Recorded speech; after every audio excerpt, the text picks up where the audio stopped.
The Daylight Interactive Calculator analyzes solar position and daylight parameters for any location and date on Earth. Let's walk through the input fields. First, select your calculation mode from the drop-down menu. You can choose Complete Daylight Analysis, Day Length Only, Solar Noon and Zenith Angle, Hour Angle at Specific Time, or Solar Declination. For this demonstration, I'm using Complete Daylight Analysis.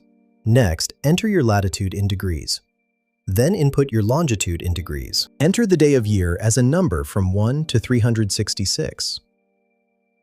Input your time zone as the UTC offset. Finally, enter the local time in 24-hour format. For our example, I'll use latitude 40.7128 degrees, longitude 10 degrees, day of year 172, time zone UTC plus 10, and local time 12 hours. After clicking Calculate Daylight Parameters, we get these results.